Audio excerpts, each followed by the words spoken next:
morning. It's Thursday Thunder in the Repossible podcast. I'm your host, Bradley Charbonneau. And today, I'm just doing it anyway. I am daring to go out into the rain, walking around giant puddles. But you know what? There is some obligation sometimes to the dare. There's Pepper. He bips. And he had to go to the vet for a shot. And Saskia needed to go somewhere with the car, so I got to walk home. Okay, I'm walking home in the rain. You know what? I'm going to dare do it. You know what? Because I have to. There are some things that we have to do. Come on. And some things that we want to do. And sometimes we dare have to do the deed that we have to do. So there's my chapter intro, because I want to give you an audio book sampling chapter for Dare this morning. And wow, can you hear the rain now? And what I also want to do is dare to listen to others. Dare, you know what? I'm going to give you the chapter Receive. Dare to listen to others and heed their advice. So I thought I was doing pretty well with the Headliner app. In the Headliner app, Pepper can't escape the rain. In the Headliner app, you can put together video and make this, cool video effects and stuff. And yesterday, she told me about Canva. My Canva video, what are you talking about? Canva is, graphics. So now in Canva, apparently, you can make a YouTube video somehow. I'm going to go try it. And that's what I'm going to show you. So let's get into, I'm either going to give you the chapter Educate or Receive. I'll have to figure that out. But I needed to get this recording done because I've got a million things going on today. And speaking of which, we need to get things done with programs and apps and software that just works. I love Canva. I'm a huge fan, but I also love Headliner. So is Canva going to take over my little video production and Headliner to share a podcast episode? I don't know. We'll see. So I'm going to give it a shot today with Canva and YouTube videos with some sort of intro thing and this video. And then I'm going to sneak in an audio chapter to see how that works. Okay? So today we have Educate. I know Educate is a chapter in Dare, at least I'm pretty sure. And Receive. Receive the education. Allow it to come in, but then dare to give it a shot, right? Use it. I'm going to go use what Susan, I'll give her a shout out, Susan DeFriend, showed me yesterday and how to do this, and then I'm going to use it immediately. Okay? All right. Have a great Thursday. This is Bradley Charbonneau. Enjoy your chapter of Dare. It is out on audiobook now. Well, it's actually only available directly from me using the BookFunnel audiobook app. I'll share the link to that as well. And hope you're well. Happy Thursday. I'll see you next week. If we're flying to the States on Saturday, then I'll see you from the States. If not, yeah. Okay, bye. Chapter 15. Educate. When you truly want to learn, teach. Quote, education is not the filling of a pail, but the lighting of a fire. Unquote. William Butler Yeats. This is the section where I explain how to do it. I have talked with lots of people about Spark, the Repossible book about sparking the creativity in others, especially children, to write a book. Often, when I get into the how of it all, they'll say, "But it's easy for you to say, you've already done it." Let's do some more examples just for kicks. 1. The marathon runner runs marathons because he's already in shape. 2. The brain surgeon does brain surgery.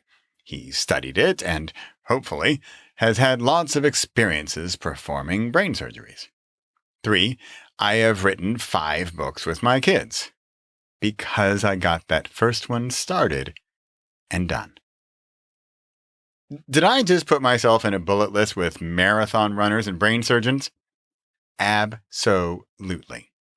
They all had a day one. That day when they knew nothing, couldn't do anything, they were beginners. After my MBA, I was a management consultant. The big secret behind management consulting is that you just need to be one step ahead or off to the side of the client. We teachers only need to be one step ahead of our students. Sure, it can often help if we're several steps ahead of our students, but sometimes they can relate to us better if we're not all that far ahead of them. We're in the elevate section. That means we have risen up, even if ever so slightly. Still, you're above someone who didn't rise up. Dare I say, above someone who didn't read this book. This might sound crazy, but educating others can lead to even more education on your part. I'm fully convinced teachers often learn at least as much as their students. You have dared to do something, or will soon, like when you finish this book. Share that experience with someone who hasn't yet dared. I doubt they'll say this, but they could say, and I'll write this so you'll be ready for it. What do you know? You've only done it once. You're just one step ahead of me.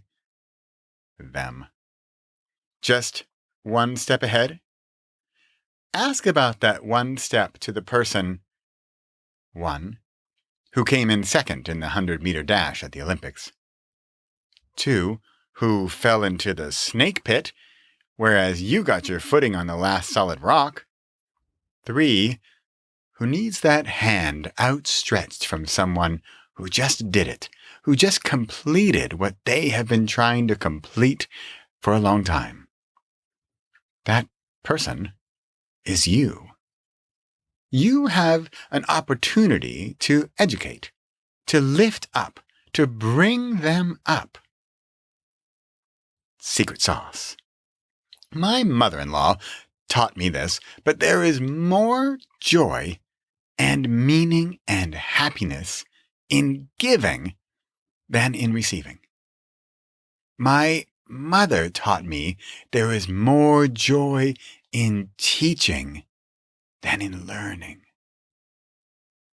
You may consider yourself a student, but you're already one class ahead of the one who skipped out.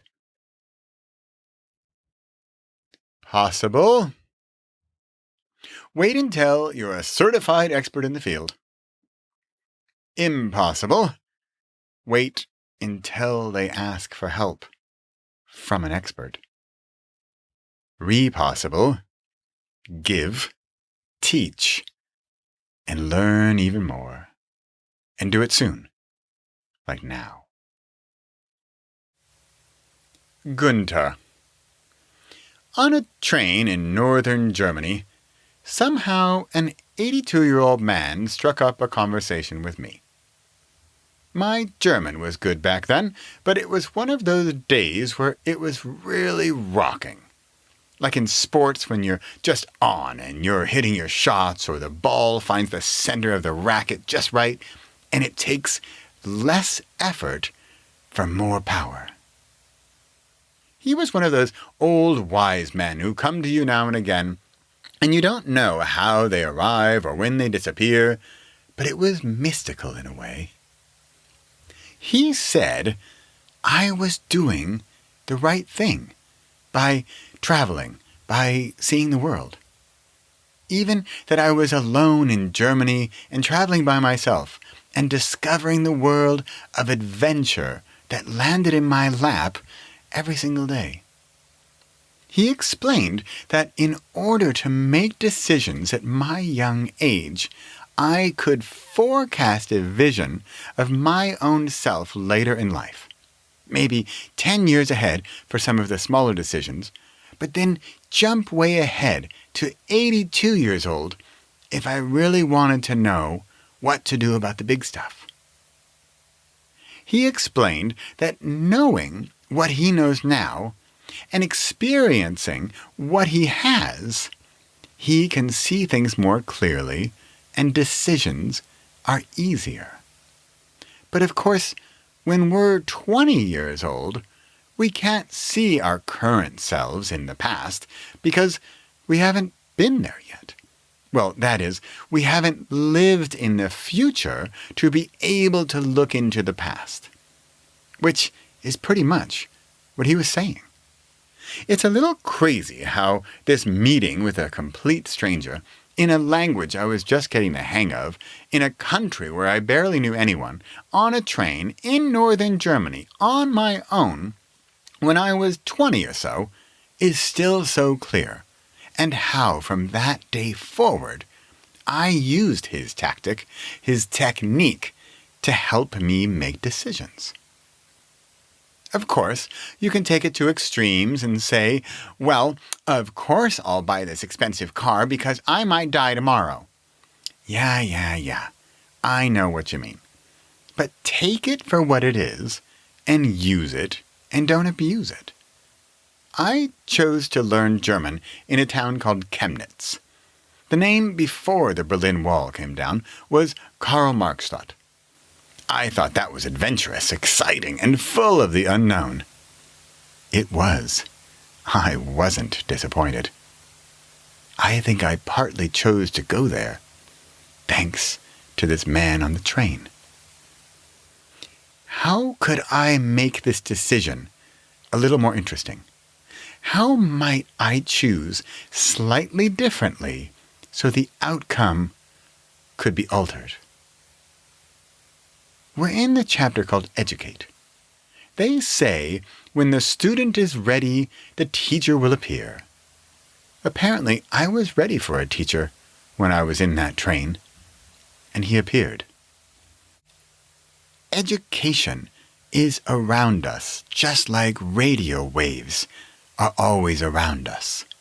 We only need to turn on the radio, adjust the dial, and tune into the frequency of the teacher and let it come to us.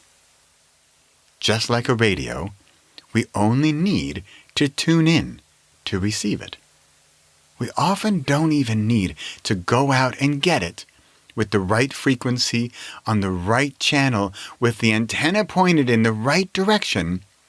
Our teachers will share their knowledge with us, and then we will not only become students, but we can then also transmit our newfound knowledge and become teachers ourselves.